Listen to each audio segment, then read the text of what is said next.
So Belagavi ಜಿಲ್ಲೆ SP ಆಫೀಸ್ಗೆ 6ನೇ ತಾರೀಕು ನಾಸಿಕ್ ಜಿಲ್ಲಾ ವರಿಷ್ಠಾಧಿಕಾರಿಯವರ ಒಂದು ಅಲ್ಲಿಂದ ಲೆಟರ್ ಬರೆದಿರೋದು ಒಂದು ನಮಗೆ ಮಾಹಿತಿ ಒಂದು 16ನೇ ತಾರೀಕಿಗೆ ನನ್ನ ಗಮನಕ್ಕೆ ಒಂದು ಬಂತು. ಅದರಲ್ಲಿ ಖಾನಾಪುರ ಸ್ಟೇಷನ್ ಕಡೆ ಚೋರ್ಲೆಘಾಟು ವ್ಯಾಪ್ತಿಯಲ್ಲಿ ಒಂದು ರಾಬರಿ ಆಗಿದೆ, ಅದರಲ್ಲಿ ಒಂದು 400 ಕೋಟಿ ರೂಪಾಯಿ ಆಗಿರಬಹುದು ಅಂದ್ರೆ ಒಂದು ಮಾಹಿತಿ ಬಂತು. ಸೊ ಇದು ಹಿನ್ನೆಲೆ ಏನಂದ್ರೆ ಇದರಲ್ಲಿ ಲೆಟರಲ್ಲಿ ಬಂದಿರೋದು ಒಂದು ಕಿವಿ ಮಾತಲ್ಲಿ ಬಂದಿರೋ ಒಂದು ಮಾಹಿತಿಯಲ್ಲಿ ಸಂದೀಪ್ ದತ್ತ ಪಾಟೀಲ್ ಎಂಬುವರನ್ನು ಅಕ್ಟೋಬರ್ 22ನೇ ತಾರೀಕು 2025 ಸುಮಾರು 3 ತಿಂಗಳ ಹಿಂದೆ ಒಬ್ಬನನ್ನು ಕಿಡ್ನಾಪ್ ಮಾಡಿರ್ತಾರೆ. ಕಿಡ್ನಾಪ್ ಮಾಡಿರೋರು ಯಾರು ಮಾಡ್ತಾರೆ ಅಂದ್ರೆ ವಿಶಾಲ್ ನಾಯ್ಡು ಎಂಬವನ ಕಿಡ್ನಾಪ್ ಮಾಡ್ತಾನೆ. ಇವನು ವಿರಾಟ್ ಗಾಂಧಿ ಎಂಬುವರ ಸೂಚನೆ ಮೇರೆಗೆ ವಿಶಾಲ್ ನಾಯ್ಡು ಗೋಟಿ ಏರಿಯಾಕ್ಕೆ ನೀವು ಬನ್ನಿ ಅಂದ್ರೆ ಸಂದೀಪ್ ದತ್ತ ಪಾಟೀಲ್ ಅನ್ನು ಕರೀತಾನೆ. ಈ ಸಂದೀಪ್ ದತ್ತ ಪಾಟೀಲ್ ಗೋಟಿ ಏರಿಯಾಕ್ಕೆ ಹೋಗುವ ಸಂದರ್ಭದಲ್ಲಿ ಅಲ್ಲಿ ವಿಶಾಲ್ ನಾಯ್ಡು ಮತ್ತು ಅವನ ಜೊತೆಗೆ ಇದ್ದ ಕೆಲವೊಬ್ಬರು ಇವನನ್ನು ಒಂದು ಫಾರ್ಚುನರ್ ಗಾಡಿಯಲ್ಲಿ ಕಿಡ್ನಾಪ್ ಮಾಡಿಬಿಟ್ಟು ಅಲ್ಲಿನೇ ಒಂದು ಹೊಡೆಯುತ್ತಾರೆ. ಹೊಡೆದು ಬಿಟ್ಟು ನಮ್ಮಲ್ಲಿ ಸುಮಾರು ಒಂದು ಅಕ್ಟೋಬರ್ 16ನೇ ತಾರೀಕು 2025 ಒಂದು 400 ಕೋಟಿ ರಾಬರಿ ಆಗಿದೆ. ಅದರಲ್ಲಿ ನೀವು ಕೂಡ ಭಾಗಿಯಾಗಿದ್ದೀರ ಅಂದ್ರೆ ನಮಗೆ ಡೌಟ್ ಇದೆ, ನೀವೇ ಮಾಡಿದಿರ ಅಂದ್ರೆ ಹೇಳಿ ಹೊಡೆಯುತ್ತಾರೆ. ಹೊಡೆದಾದ ಮೇಲೆ ಅವನನ್ನು ಬಿಡ್ತಾರೆ. ಸ್ವಲ್ಪ ಟೈಮ್ ಆದ್ಮೇಲೆ ಅವನನ್ನು ಮನೆ ಸುತ್ತಮುತ್ತ ಹೋಗಿ ಫಾಲೋ ಅಪ್ ಮಾಡ್ತಾರೆ. ಸೊ ಅದು ಮುಗಿದ ನಂತರ ಅವನಿಗೆ ಮತ್ತೆ ಕಾಲ್ ಮಾಡಿ ಇರ್ತಾರೆ. ಮತ್ತೆ ಕಾಲ್ ಮಾಡಿ ನಮಗೆ ಅದು ಸಿಕ್ಕಿರುತ್ತದೆ ಅಂದ್ರೆ ಹೇಳಿ ಮಾಹಿತಿ ಹೇಳಿರ್ತಾರೆ. ಸೊ ಇದರಲ್ಲಿ ಇವನ್ ಕಡೆ ನಮಗೆ ಲೆಟರ್ ಬರೆದಿರೋದಲ್ಲಿ ಈ ಲೆಟ್ರಲ್ಲಿ ಏನಿದೆ ಅಂದ್ರೆ ಈ ಕಿಡ್ನಾಪಕ್ಕೆ ಕಾರಣ ಇವನು ಒಂದು 400 ಕೋಟಿ ರೂಪಾಯಿ ರಾಬರಿ ಮಾಡಿರೋದಲ್ಲಿ ಭಾಗಿಯಾಗಿರೋದಾಗಿ ನಮಗೆ ಬಂದಿದೆ ಅಂತ ಪೊಲೀಸರು ನಮಗೆ ಲೆಟರ್ನ್ನು ಬರೆದಿರ್ತಾರೆ. ಇದು ಚೋರ್ಲೆಘಾಟ್ ಅಂದ್ರೆ ಬರೀತಾರೆ. ಇದರಲ್ಲಿ ಇದು ಬಿಟ್ಟು ಮಾಹಿತಿ ಯಾವುದೂ ಇಲ್ಲ. ಈ ಲೆಟರ್ ಬಂದಾದ ನಂತರ ನಾವು ಇಲ್ಲಿಂದ ಒಂದು ನಮ್ಮ ಸಬ್ ಇನ್ಸ್ಪೆಕ್ಟರ್ ಮತ್ತು ಒಂದು 3 ಜನ ಮರಾಠಿ ಬರೋವರನ್ನು ನಾಸಿಕ್ ಜಿಲ್ಲೆಗೆ ಕಳಿಸಿದೀವಿ. 21ನೇ ತಾರೀಕು ಅಲ್ಲಿ ಹೋಗಿ ರೀಚ್ ಆಗಿರೋರು ಅಲ್ಲಿ ನಾಸಿಕ್ ಜಿಲ್ಲೆಯಲ್ಲಿ ಇರುವ ಪೊಲೀಸ್ ವರಿಷ್ಠಾಧಿಕಾರಿ ಮತ್ತು SIT ಟೀಮ್ ಅನ್ನು ಕೂಡ ಒಂದು ಇತ್ತೀಚೆಗೆ ಫಾರ್ಮ್ ಮಾಡಿರೋದು ಕಂಡು ಬಂದಿರುತ್ತದೆ. ಅವರ ಕಡೆ ಮಾತಾಡುವ ಸಂದರ್ಭದಲ್ಲಿ ಅಕ್ಯೂಸ್ಡ್ ಯಾರ್ಯಾರು ಕಿಡ್ನಾಪ್ ಮಾಡಿದಾರೋ ಅವರ ಕಡೆ ನಮಗೆ ಮಾತಾಡೋದಕ್ಕೆ ಅವಕಾಶ ಸಿಕ್ಕಿಲ್ಲ. ಆಲ್ರೆಡಿ SIT ಟೀಮ್ ವಿಚಾರಣೆ ನಡೀತಾ ಇದೆ. ಆ ಇಂಟ್ರಾಗೇಷನ್ ಅಫೆಕ್ಟ್ ಆಗುತ್ತೆ ಅಂದ್ರೆ ಹೇಳಿಬಿಟ್ಟು ನಮಗೆ ಅವರ ಜೊತೆ ಯಾರು ಕಿಡ್ನಾಪ್ ಮಾಡಿದಾರೋ ಅವ್ರ ಜೊತೆ ಮಾತಾಡಕ್ಕೆ ಅವಕಾಶ ಇಲ್ಲ ಅಂತ ಹೇಳಿದ್ದಾರೆ. ನಾವು ಮಾತಾಡಿರೋದು ಸಂದೀಪ್ ದತ್ತ ಪಾಟೀಲ್ ಜೊತೆ ನಮ್ಮ ಪೊಲೀಸ್ ಅವರು ಹೋಗಿ ವಿಚಾರಣೆ ಮಾಡಿದ್ದಾರೆ ಮತ್ತು ಮಾತಾಡಿದ್ದಾರೆ. ಅವನು ಹೇಳೋದು, ಸರ್ ನನ್ನ ಕಿಡ್ನಾಪ್ ಮಾಡಿರೋರು ನನ್ನ ಕಡೆ ಹೇಳಿದ್ದಾರೆ, ಇಂತಾಗ ಒಂದು 400 crore ರಾಬರಿ ಆಗಿದೆ ಅಂದ್ರೆ ಹೇಳಿದ್ದಾರೆ ಅಂತ ಹೇಳಿರೋದು. ಅವನು ಯಾವುದು ನೋಡಿಲ್ಲ. ನೋಡಿ ಇರೋರು ಪ್ರಾಬಬ್ಲಿ ಈ 4 ಜನ ಇಲ್ಲ. ಈ 4 ಜನವನ್ನು ಟೀಮ್ ಕಟ್ಟಿ ಇದು ಮಾಡಿರೋದು ವಿರಾಟ್ ಗಾಂಧಿ ಎಂಬವನು. ಇವರಲ್ಲಿ ಯಾರೋ ಒಬ್ಬರಕ್ಕೆ ಗೊತ್ತಿರಬೇಕು. ಅವರ ಬಗ್ಗೆ ಆಲ್ರೆಡಿ SIT ವಿಚಾರಣೆ ನಡೀತಾ ಇದೆ, ನಮಗೆ ಅವಕಾಶ ಸಿಕ್ಕಿಲ್ಲ. ಇದ್ರ ಬಗ್ಗೆ ನಾವು ನಿಮ್ಮ ಕೋಆಪರೇಷನ್ ಅಡಿಷನಲ್ ಇನ್ಫಾರ್ಮೇಶನ್ ಯಾವುದು ಇದೆ ಅಂದ್ರೆ ಕೊಡಿ ಅಂದ್ರೆ ನಾವು ಮಾಹಿತಿಯನ್ನು ಕೂಡ ಲೆಟರ್ನ್ನು ಕೂಡ ನಾವು ಬರೆದಿದ್ದೀವಿ. ಆಲ್ರೆಡಿ ಪರ್ಸನಲ್ ಆಗಿ ಹೋಗಿ ಭೇಟಿ ಮಾಡಿದ್ದಾರೆ, ನಮ್ಮ ಸಬ್ ಇನ್ಸ್ಪೆಕ್ಟರ್ ಪರ್ಸನಲ್ ಆಗಿ ಭೇಟಿ ಮಾಡಿದ್ದಾರೆ.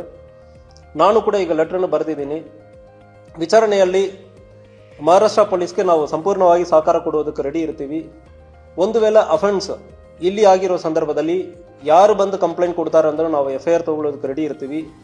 ಈ ಕೇಸಲ್ಲಿ ಇದರಲ್ಲಿ ಬಂದಿರೋ ಲೆಟ್ರಲ್ಲಿ ಹಿಯರ್ಸೆ ಅಂದ್ರೆ ಹೇಳ್ತೀವಿ, ಒಂದು ಕ್ರಿಮಿನಲ್ ಆಕ್ಟ್ ಪ್ರಕಾರ ಹಿಯರ್ಸೆ ಕೋರ್ಟಲ್ಲಿ ಅಡ್ಮಿಸಬಲ್ ಆಗಲ್ಲ, ಎಕ್ಸೆಪ್ಷನ್ಸ್ ಇರ್ತದೆ. ಅದೇ ಬಿಟ್ಟು ಯಾರೇ ಒಬ್ಬರು ಒಂದು ಘಟನೆಯನ್ನು ನೋಡಿರೋರು ಮಾತ್ರ ಕಂಪ್ಲೇಂಟ್ ಕೊಡೋದಕ್ಕೆ ಅವಕಾಶ ಇರ್ತದೆ. ಇದು ಸಂಪೂರ್ಣವಾಗಿ ನಮಗೆ ಮಾಹಿತಿ ಕೊಟ್ಟಿರೋದು ಹಿಯರ್ಸೆ ಇರ್ತದೆ. ಯಾವುದೇ ಒಂದು ಸಣ್ಣ ದಾಖಲಾತಿ ನಮಗೆ ನೋಡಿರೋರು ಇಲ್ಲ ಅದರಲ್ಲಿ ವಿಕ್ಟಿಮ್ ಆಗಿರೋರು ಯಾರು ಬಂದು ಮಾಹಿತಿ ಕೊಡುವ ಸಂದರ್ಭದಲ್ಲಿ ಕೂಡ ಈ ಕೇಸನ್ನು ನಾವು ಮುಂದುವರಿಯೋದಕ್ಕೆ ರೆಡಿ ಇರ್ತೀವಿ. ಒಂದು ವೇಳೆ ಮಹಾರಾಷ್ಟ್ರ ಪೊಲೀಸ್ ಘಟನೆ ಅಲ್ಲಿಯೇ ಮಾಡಿರೋ ಸಂದರ್ಭದಲ್ಲಿ ನಮ್ಮಲ್ಲಿಂದ ಯಾವುದು ಸಹಕಾರ ಬೇಕಾದ್ರೆ ಮಹಾರಾಷ್ಟ್ರ ಪೊಲೀಸ್ಗೂ ನಾವು ಸಹಕಾರ ಕೊಡುವುದಕ್ಕೂ ಕೂಡ ರೆಡಿ ಇದ್ದೀವಿ.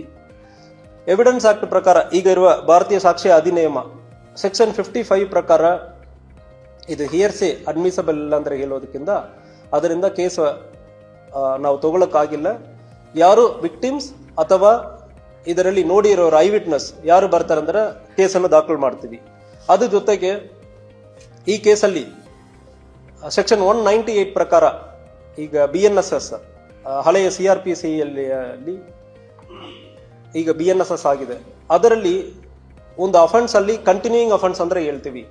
ಒಂದು ಕಡೆಯಿಂದ ಇನ್ನೊಂದು ಕಡೆ ಒಂದು 2-3 ಪೊಲೀಸ್ ಸ್ಟೇಷನ್ ವ್ಯಾಪ್ತಿಯಲ್ಲಿ ಒಂದು ಅಫೆನ್ಸ್ ಕಂಟಿನ್ಯೂ ಆಗುವ ಸಂದರ್ಭದಲ್ಲಿ ಎಲ್ಲಿ ಬೇಕಾದ್ರೆ ಈ ಕೇಸನ್ನು ಇನ್ವೆಸ್ಟಿಗೇಟ್ ಮಾಡುವುದಕ್ಕೂ ಕೋರ್ಟ್ಗೆ ಈಗ ಒಂದು 3 ಸ್ಟೇಷನ್ ವ್ಯಾಪ್ತಿಯಲ್ಲಿ ಇದು ನಡೆಯುತ್ತ ಸಂದರ್ಭದಲ್ಲಿ ಯಾವ ಸ್ಟೇಷನ್ ಅಲ್ಲಿ ಕೂಡ ವಿಚಾರಣೆ ನಡೆಯಬಹುದು. ಅದೇ ರೀತಿಯಲ್ಲಿ ಜುರಿಸ್ಡಿಕ್ಷನ್ ಕೋರ್ಟ್ ಈ 3ರಲ್ಲಿ ಯಾವುದು ಬೇಕಾದ್ರೆ ಜುರಿಸ್ಡಿಕ್ಷನಲ್ ಕೋರ್ಟ್ ಕೂಡ ಅದನ್ನು ಟ್ರಯಲ್ ನಡೆಸೋದಕ್ಕೆ ಅವಕಾಶ ಇರ್ತದೆ.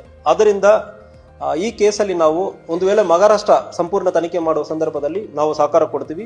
ಒಂದು ವೇಳೆ ನಮ್ಮಲ್ಲಿ ಮಾತ್ರ ಸಂಪೂರ್ಣವಾಗಿ ಈ ಕೇಸ್ ಆಗಿರುವ ಸಂದರ್ಭದಲ್ಲಿ ನಾವು ವಿಚಾರಣೆ ಮಾಡೋದಕ್ಕೆ ತಯಾರಿದ್ದೀವಿ.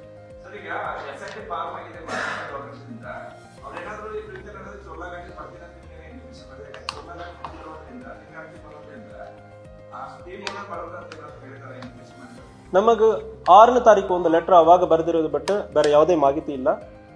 ಸೊ ನಮ್ಮ ಪೊಲೀಸರು ಮಾತ್ರ ಇಲ್ಲಿಂದ ನಾಸಿಕ್ ಹೋಗಿದ್ದಾರೆ. ಸೊ ನಮ್ಮ ಕಡೆ ಯಾವುದೇ ರೀತಿಯಲ್ಲಿ ಕೋಆಪರೇಷನ್ ಬೇಕಂದ್ರೆ ಇದು ಬೇರೆ ಯಾವುದೂ ಬಂದಿಲ್ಲ. ಅದಲ್ಲದೆ ಬೇರೆ ಕಾನ್ಫಿಡೆನ್ಷಿಯಲ್ ಮಾಹಿತಿ ಇರಲಿ, 2 ಕಂಟೈನರ್ ಅಲ್ಲಿ ಹೋಗಿರೋದಾಗಿ ಹೇಳ್ತಾ ಇದ್ದಾರೆ, ಅದ್ರ ಬಗ್ಗೆ ಮಾಹಿತಿ ಇರಲಿ, ಇಲ್ಲ ಯಾರು ಇನ್ವಾಲ್ವ್ ಆಗಿದ್ದಾರೆ ಅದ್ರ ಬಗ್ಗೆ ಡೀಟೇಲ್ ಇರಲಿ, ಯಾವುದು ಕೂಡ ಕೊಟ್ಟಿಲ್ಲ. ಜಸ್ಟ್ ಒಂದೇ ಒಂದು ಹೆಸರು ಮಾತ್ರ ಮೆನ್ಷನ್, ಒಂದು 3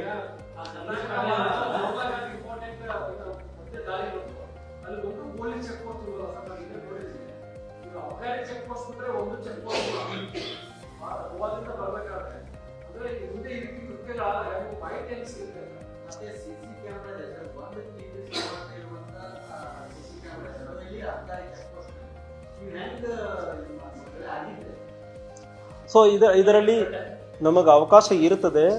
ಬೇರೆ ಬೇರೆ ಎಂಟ್ರಿ ಎಕ್ಸಿಟ್ ಪಾಯಿಂಟ್ ಮತ್ತು ಬೇರೆ ಬೇರೆ ಅವಕಾಶಗಳು ಇರ್ತದೆ. ನಾವು ಮುಂದುವರಿತೀವಿ. ಸಣ್ಣ ಪುಟ್ಟ ಲೋಪಗಳಿಂದ ಇನ್ ಕೇಸ್ CCTV ಹಾಕಿಲ್ಲ, ಇನ್ ಕೇಸ್ ಚೆಕ್ ಪೋಸ್ಟ್ ಅಲ್ಲಿ ಇಲ್ಲ ಅಂದ್ರೆ efficiency of the check post ನಾವು ಹಾಕೋ ಸಂದರ್ಭದಲ್ಲಿ to what extent we can check ಅಂದ್ರೆ ಇರ್ತದೆ. ಸೊ ನೋಡಿಕೊಂಡು ನಾವು ಅದ್ರ ಬಗ್ಗೆ ಮುಂದಿನ ದಿವಸದಲ್ಲಿ ಪ್ಲಾನ್ ಮಾಡ್ತೀವಿ.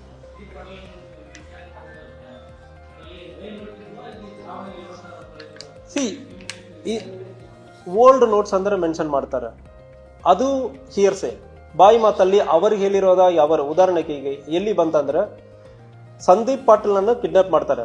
ಸಂದೀಪ್ ಪಾಟೀಲ್ ಪೊಲೀಸರು ಕೇಳ್ತಾನೆ, ಪೊಲೀಸರು ಅದನ್ನ ನಮಗೆ ಬರೆದಿದ್ದಾರೆ. ಸಂದೀಪ್ ಪಾಟೀಲ್ ನೋಡಿದಾನಂದ್ರೆ ಸಂದೀಪ್ ಪಾಟೀಲ್ ನೋಡಿರಲ್ಲ, ಅವನನ್ನು ಒಂದು 4 ಜನ ಕಿಡ್ನಾಪ್ ಮಾಡಿದಾರಲ್ಲ ಅವರು ನೋಡಿದಾರೆ ಅಂದ್ರೆ ಅದೂ ನಮಗೆ ಗೊತ್ತಿರಲ್ಲ. ಸೊ ಆಕ್ಚುಲಿ ಈ ಘಟನೆಯನ್ನು ಯಾರು ನೋಡಿದಾರೆ ಅಂದ್ರೆ ಮಾಹಿತಿ ನಮಗೆ ಮಹಾರಾಷ್ಟ್ರ ಪೊಲೀಸ್ ಕಡೆಯಿಂದ ಇದು ಬರ ಬಂದಿಲ್ಲ.